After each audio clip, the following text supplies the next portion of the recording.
welcome to another interview with Students for Political Engagement.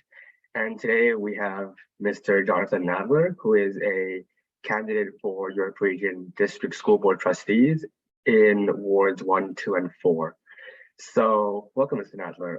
Would you like to offer a short introduction of yourself? Sure. So,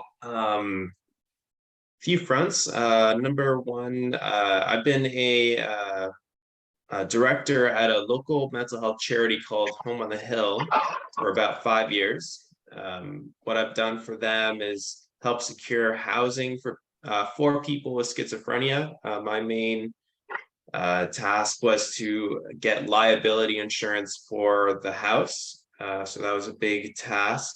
So I've been doing that for 5 years. On the side of education, when I was in high school, I was a evening program teacher for a Hebrew school, and during university I was a TA, and now I'm a professor at Centennial College. I'm a professor of avionics. You can see here I've got my degrees. I've got a background in aerospace. I work 9 to 5 for L3 Harris, a military defense contractor, and then evenings I'm a professor. So education has always been a part of my life, and being active in the community, I've been doing that for many years now. So my main platform for why I'm running is mental health. I think that everybody is affected by it, whether it be ourselves or someone we love.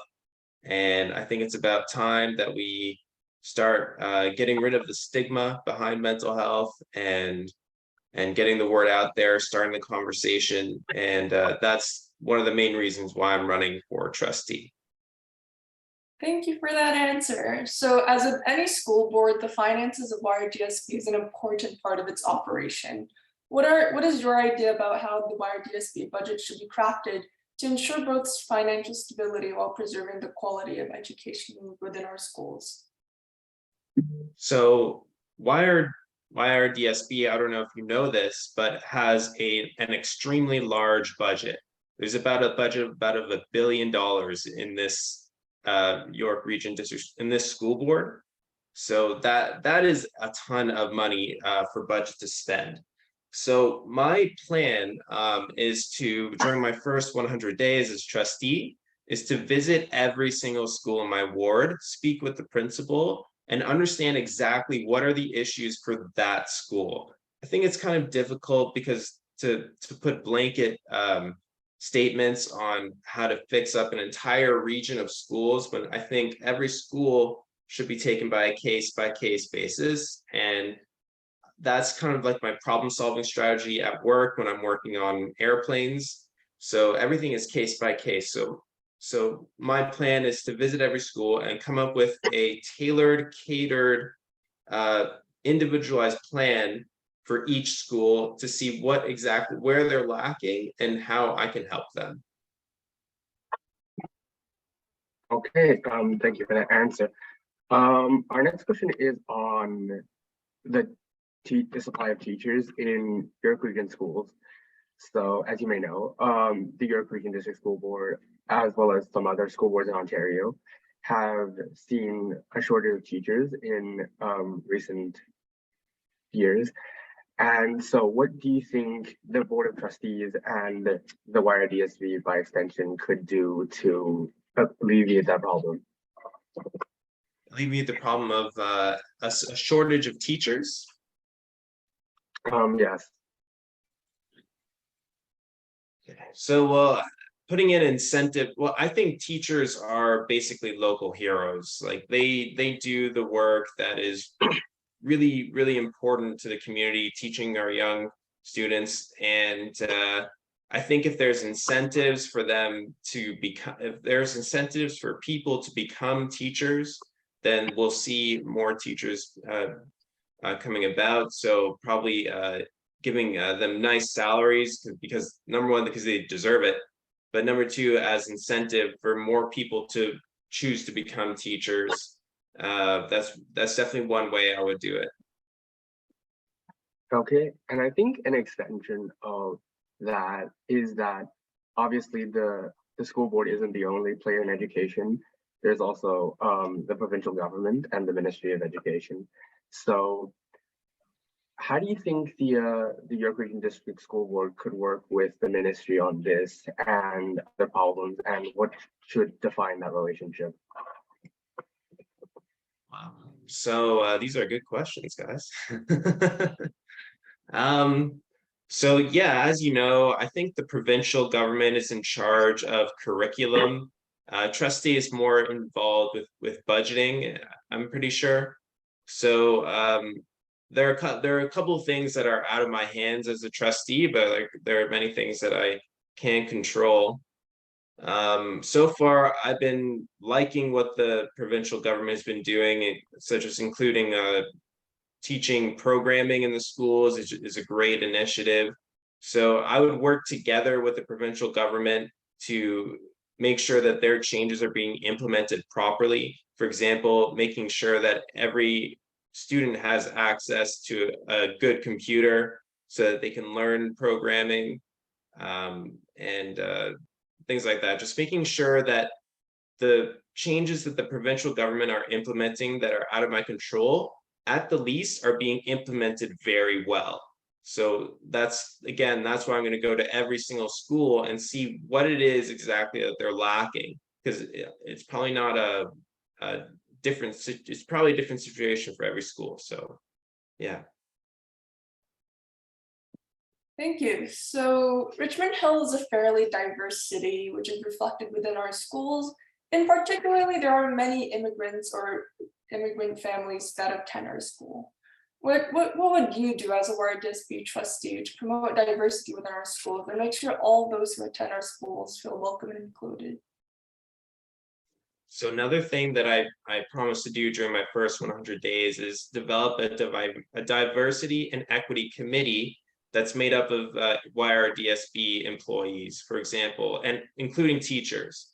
So I would ask that committee to help raise up the voices of the BIPOC community and help to give me guidance on how I can help promote diversity and equity in the schools. Okay, thank you for the answer. And I think another aspect of the job as a YRDSB trustee is to craft the policies that govern all YRDSB schools. So I think you've already mentioned a bit of how you would like to do consultation with all of the schools in the wards that you would represent.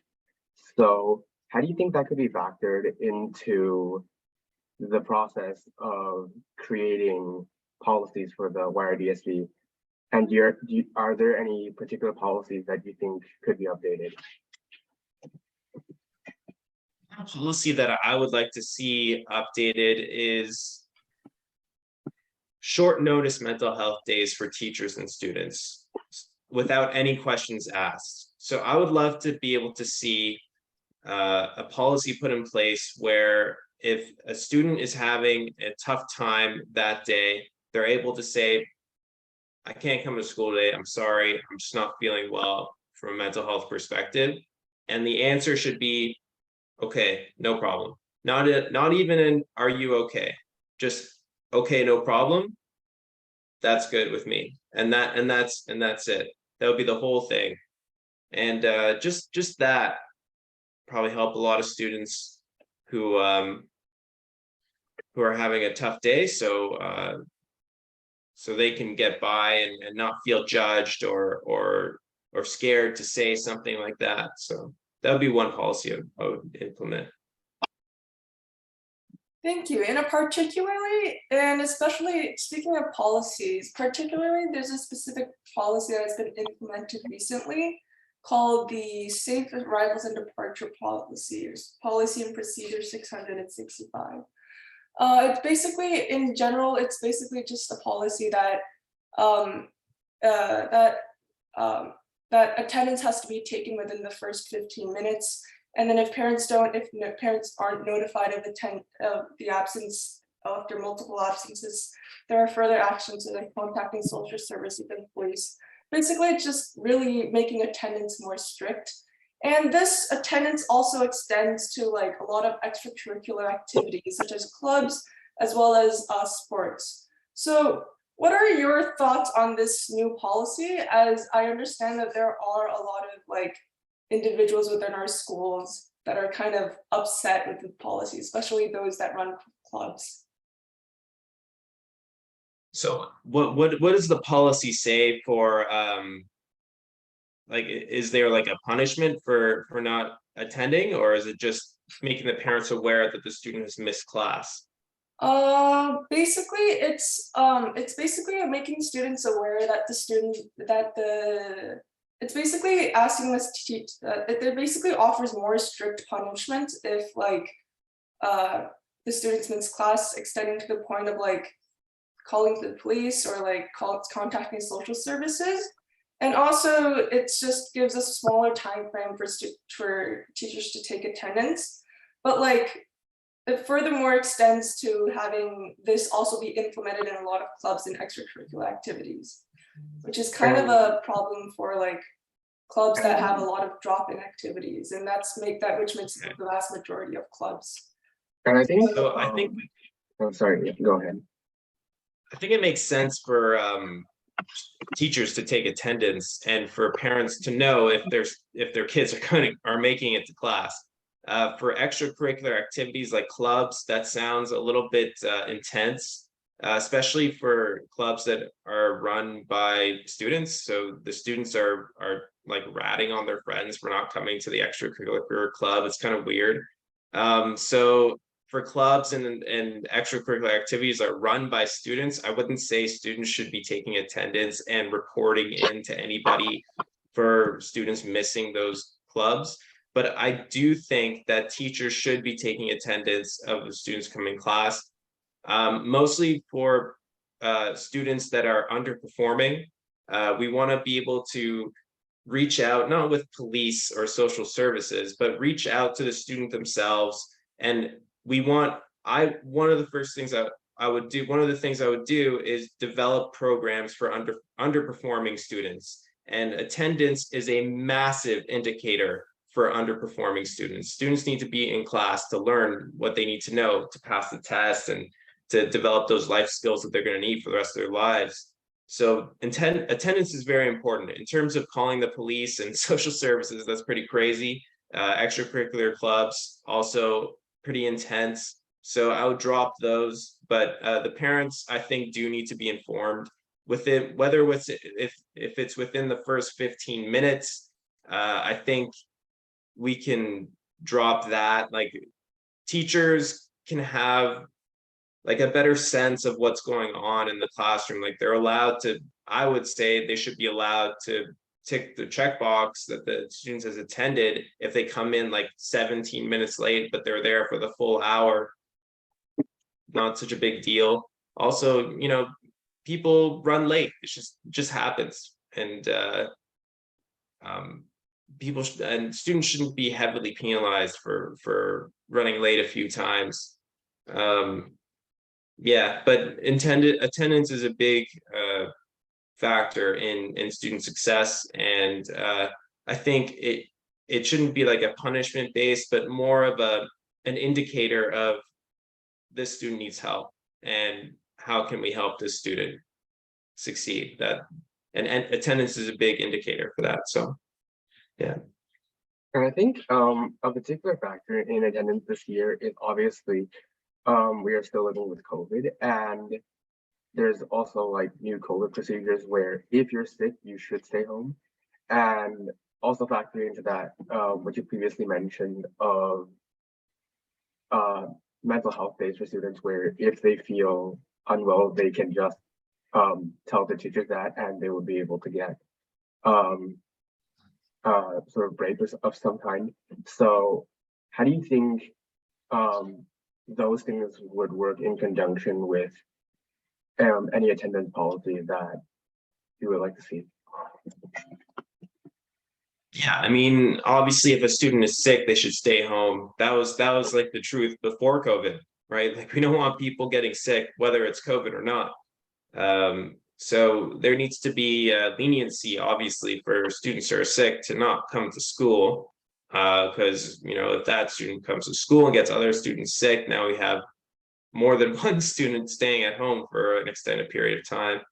Mental health days I think the students would love that.